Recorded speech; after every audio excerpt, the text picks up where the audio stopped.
hum ulul albab.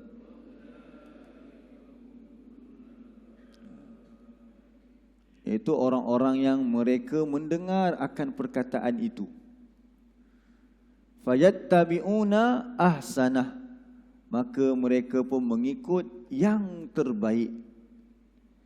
Jadi pendengaran kita digunakan untuk mendengar, kemudian mengikut yang terbaik. Dalam kehidupan kita ini, perkataan siapa yang paling baik sekali? Perkataan Allah. Di manakah adanya perkataan Allah? Al-Quran. Jadi apa tujuan Allah ciptakan pendengaran kita? Pertama, untuk mendengar Al-Quran, mendengar perintah Allah tu. Lalu nak buat apa? Fayattabi'un. Maksud fayattabi'un, ikut. Jadi kalau Allah bagi kita pendengaran, tapi tak mau mengaji Quran dulu, sebab tu tadi kita baca dalam surah As-Sajadah. Tiap-tiap minggu baca surah Sajadah, bahkan tiap-tiap malam baca surah Al-Mulk pula. Allah kata apa dia? Orang-orang ni Allah berikan mereka pendengaran untuk sepatutnya belajar, dengar Al-Quran ni, patuh, dan bagi penglihatan dan bagi hati, tapi qalilan ma tashkurun. Sedikit je yang bersyukur. Tengok surah 32 tu. Surah 32 ayat 9.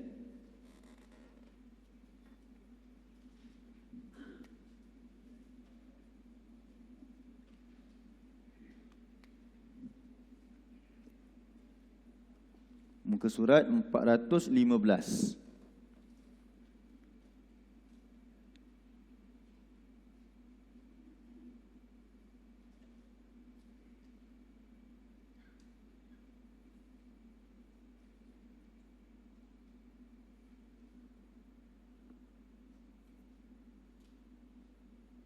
Muka surat 415. Ini pun antara ayat-ayat yang kita pernah tadabbur dulu, sebab ni surah As-Sajadah. Kita dah selesai dah. Sebelum surah An-Naba dulu kita tadabbur surah As-Sajadah. Baik, kita baca. A'udzu billahi minasy syaithanir rajim. Thumma sawwahu wa nafakha fihi min ruhihi وَجَعَلَ لَكُمُ السَّمْعَ وَالْأَبْصَارَ وَالْأَفْئِدَةَ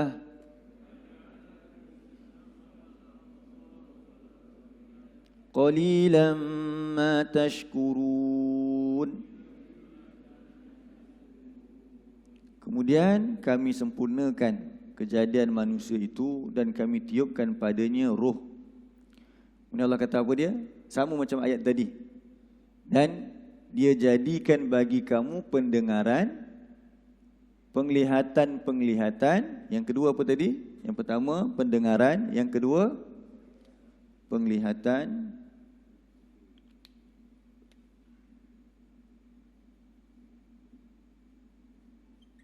Apa tujuan Allah ciptakan penglihatan? Untuk lihat apa? Lihat kebesaran Allah. Dilihat dengan mata hati kita. Sebab tu yang ketiga pula Allah sediakan afidah. Apa afidah? Hati nurani. Apa tujuan Allah ciptakan hati nurani? Untuk apa? Untuk memahami, untuk melihat kebesaran Allah. Penglihatan tadi.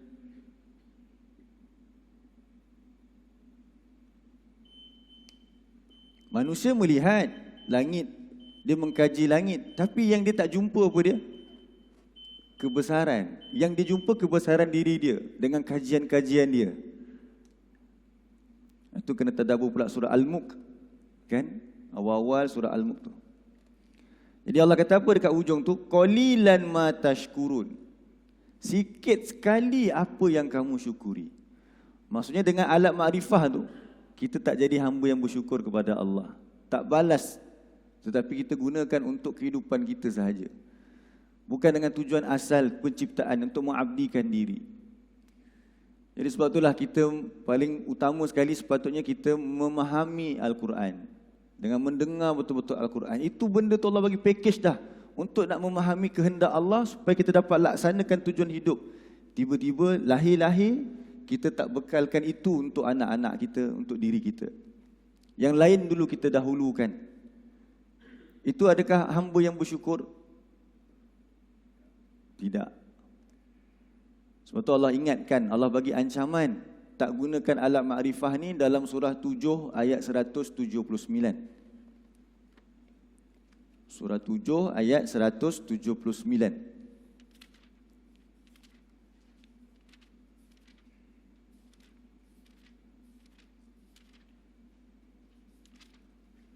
Muka surat 174.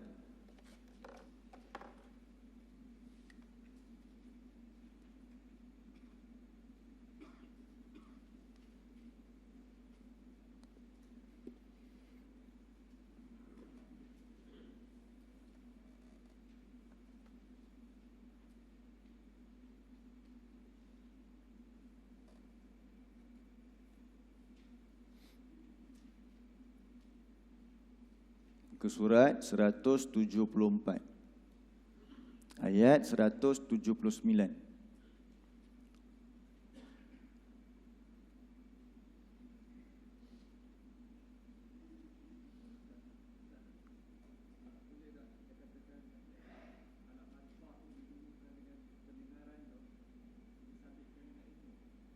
Ya. Itu sebab tu namanya alat makrifah. Makrifah tu mengenal tu tujuan dia untuk mendapatkan ilmu. Jadi ilmu ni kan ada banyak dalam hidup kita ni kan. Jadi kita kena utamakan dulu. Yang paling utama sekarang ilmu untuk apa dia? Ilmu yang boleh mengenalkan kita untuk melaksanakan tujuan inilah. Memang pun kita kena sabitkan pengetahuan apa nama pendengaran semua tu untuk mendapatkan ilmu, sudah tentu. Jadi pendengaran tu pula tadi kalau kita perhatikan dari segi bilangan, as-sam'u tu bentuk dia mufrad. Al-absar jamak plural. Mufrad tu maksudnya singular, satu. Jadi pendengaran ni dia boleh dengar satu je. Bayangkan kalau telinga kita ni, dia badan kita ni kan dari segi biologinya memang dia boleh di-training. Bila dah di-training nanti dia biasa. Sebab tu kalau kita ambil contohlah bulan puasa tu hari. Kalau contohlah orang yang jarang-jarang puasa sebelum masuk Ramadan, hari pertama, kedua, ketiga, dia agak terasa juga perut dia. Sebab apa? Setiap pagi memang dia dah training diri dia untuk apa? Kebiasaannya. Makan. Pukul 10 dia nak makan. Jadi, memang badan dia akan hantar. Apa dia? Kau perlukan makanan. Jadi, dia hantar hormon lapar tu. Kita pun lapar. Tapi selepas 10 hari dah terbiasa, jadi apa? Kadang-kadang pagi pun dah malas nak makan banyak-banyak. Dia minum je cukup dah atau sebiji kurma. Sebab waktu itu badan dia dah di-training untuk apa? Tak apa, kau tak lapar dah. Kan? Jadi maksudnya badan kita memang dicipta demikian. Jadi sama dengan telinga ni. Telinga lagi dahsyat, dia satu je. Dia boleh dengar sebab dia as-sam'a. Kalau telinga tu didengarkan lagu sahaja, itu je lah yang dia minat nanti. Bagaimana Al-Quran nak masuk? Sebab tu orang tak minat nak dengar Al-Quran. Jadi apa jadi kesan dia? Adakah dia dapat mengenal? Sebab ini alat makrifah. Telinga dia tak di-training daripada kecil mendengar Quran. Masa kecil, kita hantar dulu kelas piano ke. Habislah.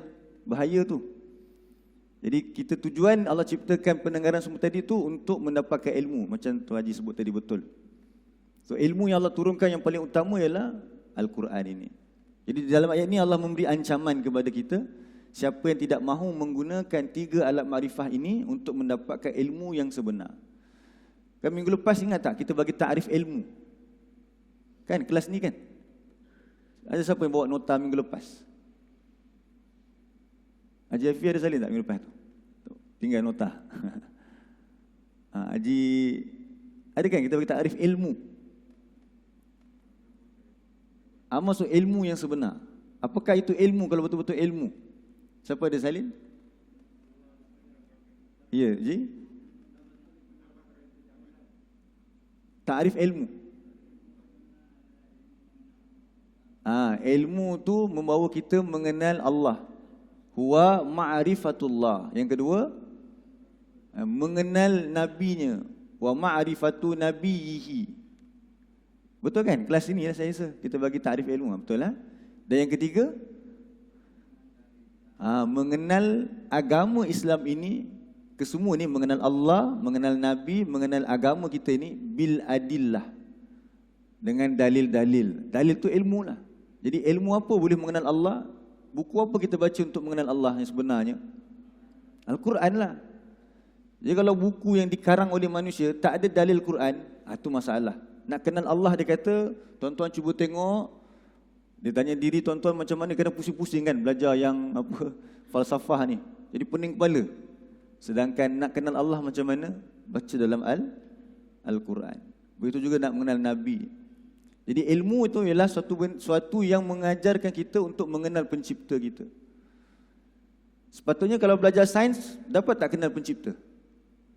Dapat, sebab tu Allah bagi kita penglihatan. Bila kita gaji tentang sains, macam minggu lepas juga kita sebut, yang manusia NASA gunakan teleskop dia tu, dapat tengok kali kedua lohong hitam, iaitu bintang yang telah tua dan jarak dia dengan bumi 2,000 tahun lebih cahaya. So maksudnya apa dia? Besar tak langit Allah ni? Besar.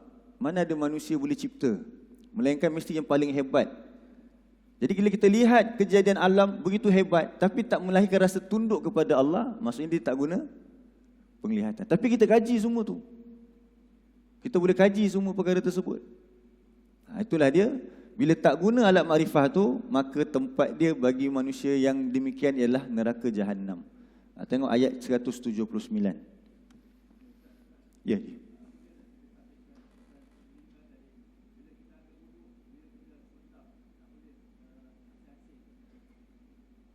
Itu fiqah. Haji Hafifi tanya, ambil wuduk tak boleh asing dengan kepala.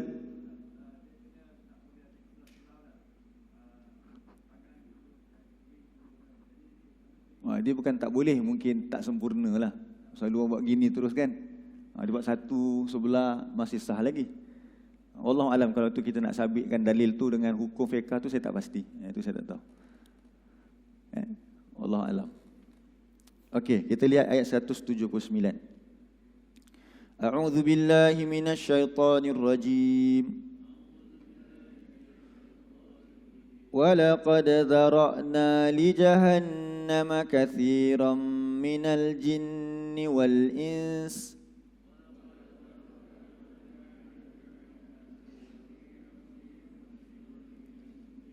لَهُمْ قُلُوبٌ لَا يَفْقَهُونَ بِهَا وَلَهُمْ أَعْيُنٌ لَا يُبْصِرُونَ بِهَا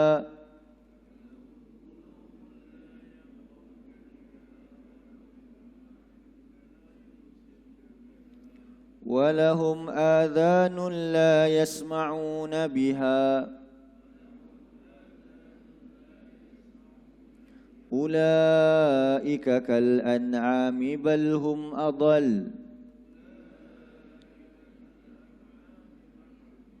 أُولَئِكَ هُمُ الْغَافِلُونَ.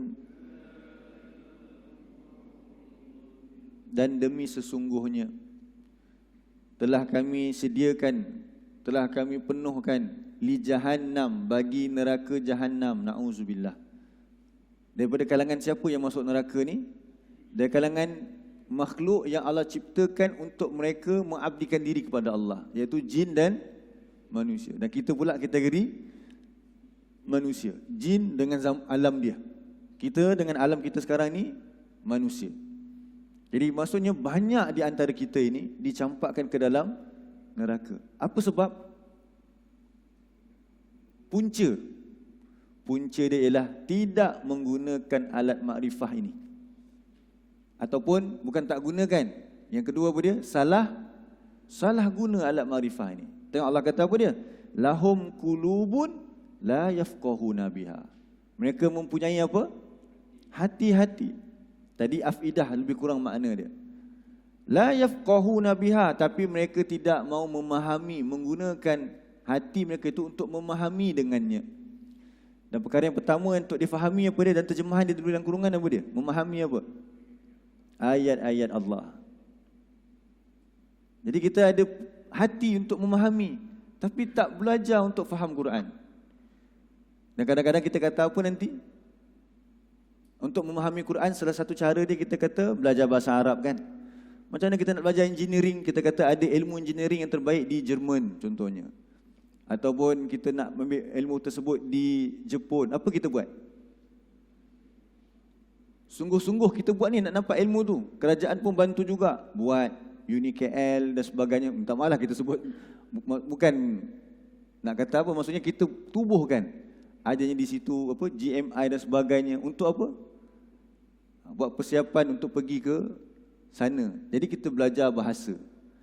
Sekarang ni kita nak pergi syurga. Allah turunkan Al-Quran sebagai panduan dia. Tiba-tiba kita kata apa dia? Oh, saya tak boleh belajar bahasa Arab. Terus kita kata apa? Tak boleh. Sedangkan Allah bagi apa? Hati. Siapa yang bagi? Kita pula kata apa? Oh, tak boleh. Jadi kita merendahkan tak? Itu tanda syukur ke kalau begitu? Tapi untuk urusan lain, kita sungguh-sungguh tak? Jadi bagaimana? Adakah patut demikian? Yang kedua, walahum a'yunul la yubsiruna biha. Bagi mereka apa dia? Mata. Mata ni. Untuk apa mata? Melihat. Tapi mereka tidak melihat kebesaran Allah dengannya. Mereka lihat, tetapi mereka tak nampak kebesaran, tak tunduk. Ataupun apa? Bukan saja melihat kebesaran. Macam kita pernah sebut dulu. Kita lihat di hujung rumah kita tu, mungkin ada satu keluarga yang susah. Kita lihat tak? Lihat. Tapi apa tindakan? Tak ada tindakan. Itu macam, itu melihat ke tidak tu? Dia tak lihat. Kita bagi analogi dulu apa dia? Ada lori bawa tin susu, dia terbalik. Lepas tu datang manusia, beberapa orang. Ni terakam ni dalam Facebook ada. Apa dia sedang buat? Dia kutip susu, bagus tak bagus? Macam bagus kan? Habiskan cerita. Dia bawa gimana susu tu? Dia bawa balik. Padahal dilihat orang tu sedang menderita. Kereta lori terbalik dengan nak kena bayar balik dengan company. Dia transportation je. Kan? Dia, yang bawa lori tu mesti tengah fikir lagi kena ganti rugi. Yang tembikai terbalik pun ada juga.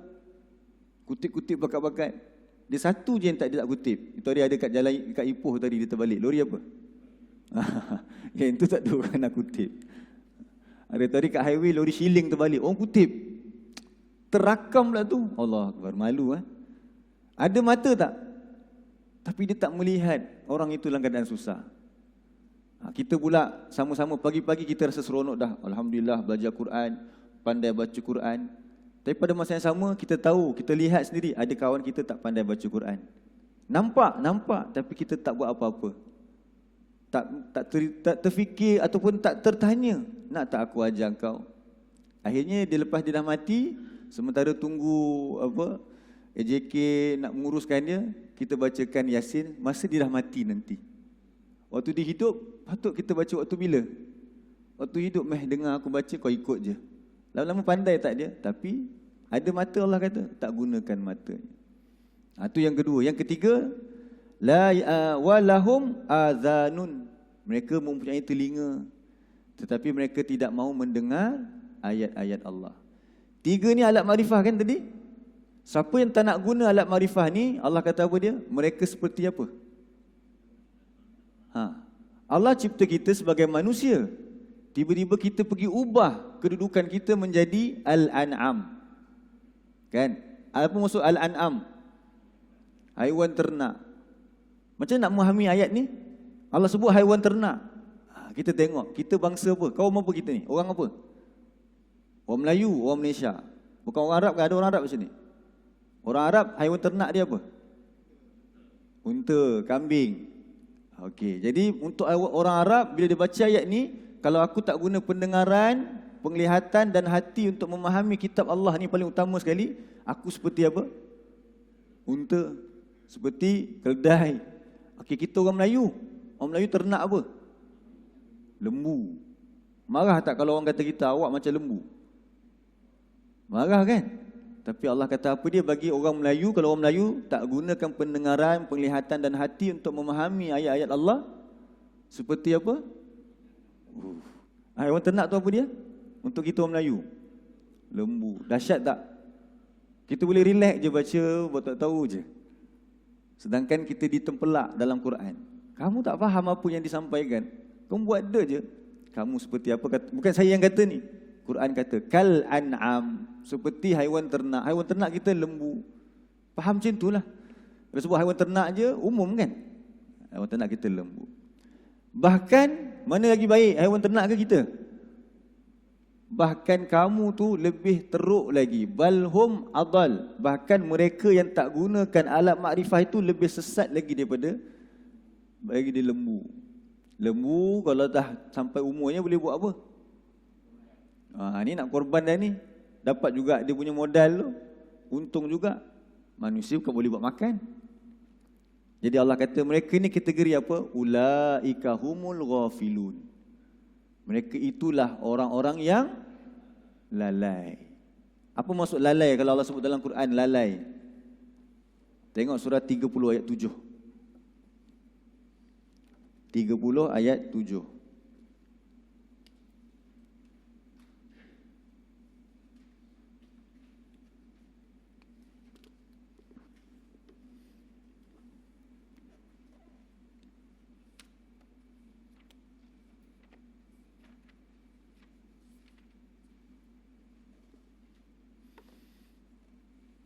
Muka surat 405.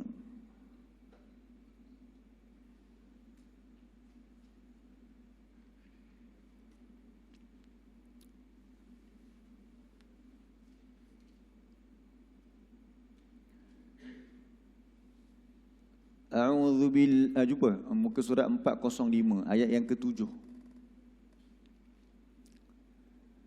A'udzu billahi minasyaitonir rajim. Ya'lamuna zahiran minal hayatid dunya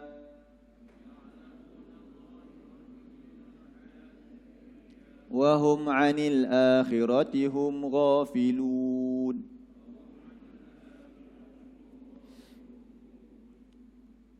Jadi ya'lamuna, manusia ni mereka mengetahui. Jadi kita dah kata dah macam mana nak mengetahui, mesti guna alat makrifah ni. Jadi mereka menggunakan pendengaran, kata Allah, penglihatan dan hati, supaya mereka mengetahui yang zahir daripada kehidupan dunia sahaja. Yang luaran ni nak bina bangunan cuma pandai kira. Nak buat jambatan boleh ke ketuk-ketuk paku macam tu je? Ke ada kiraan dia?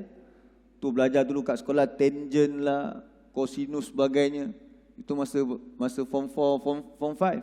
Sambung pula belajar engineering semua, kira betul-betul untuk nak bina jambatan untuk kehidupan kita. Tapi Allah kata mereka hanya belajar sekadar itu sahaja. Sedangkan kata Allah, sedangkan mereka terhadap hari akhirat ghafilun. Tadi kan kita tengok Allah kata apa dia? Orang yang tak gunakan alat makrifah tu, mereka seperti haiwan ternak, seperti lembu, bahkan lebih sesat. Mereka itulah orang-orang yang lalai. Lalai apa kat sini? Mereka lalai tentang kehidupan yang sebenar, iaitu akhirat. Mereka hanya membina kehidupan yang sementara ini. Belajar sungguh-sungguh untuk nak buat kehidupan yang sementara ini dalam keadaan macam hidupnya lama sangat. Berhempas pulas belajar untuk nak kehidupan yang sementara. Bukan tak perlu belajar hal tersebut, tapi dia terlupa yang dia lalai daripada kehidupan yang sebenar, iaitu akhirat. Macam mana nak bina di akhirat rumah? Perlu ke kita beli kayu hari ni? Aku nak buat rumah dekat akhirat nanti dalam syurga. Tanah aku tu nak beli berapa hektar semua. Bukan dia macam tu. Dia ada ilmu dia. Allah letakkan dalam Al-Quran macam mana nak dapatkan syurga. Tapi mereka, kata Allah, mereka lalai. Jadi maksudnya apa dia? Mereka tak gunakan ni. Allah bagi 3 ni. Bila kita lahir saja atas muka bumi ini, Allah bagi siap-siap dah pendengaran, penglihatan dan hati. Tapi sama ada 2. Sama ada dia memilih untuk Al-Quran dahulu, ataupun tadi yang zahir bagi kehidupan dunia.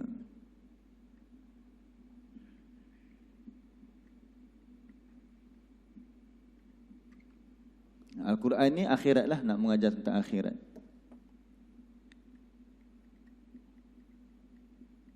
Jadi sebenarnya antara dua ni, dunia dengan akhirat, mana satu masa depan yang sebenar? Akhiratlah masa depan. Selalu kita merancang, kita buat apa dia? Kita nak merancang untuk masa depan, untuk masa depan. Tapi sebenarnya masa depan adalah akhirat. Jadi macam mana kita nak merangka masa depan akhirat kita? Inilah dulu. Pendengaran, penglihatan dan hati nurani ini untuk memahami Al-Quran.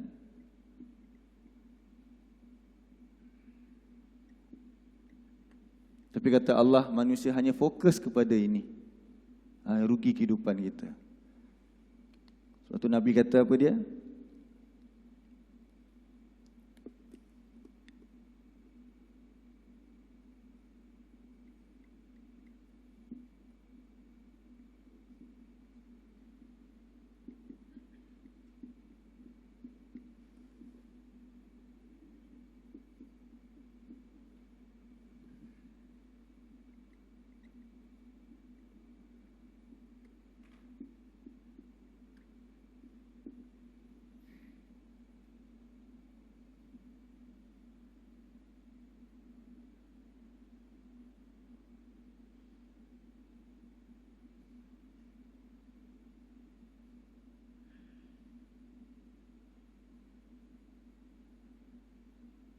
Okay, cuba baca hadis ni. Al-kayyisu man dana nafsahu wa amila lima ba'dal maut. Al-kayyisu man dana nafsahu wa amila lima ba'dal maut. Apa maksud al-kayyisu? Al-kayyisu maksudnya orang yang bijaksana. Al-kayyisu maksudnya apa? Orang yang bijaksana. Kata Nabi, orang yang bijaksana ialah orang yang mandana nafsahu. Dia menghitung diri dia. Kemudian yang kedua, wa amila lima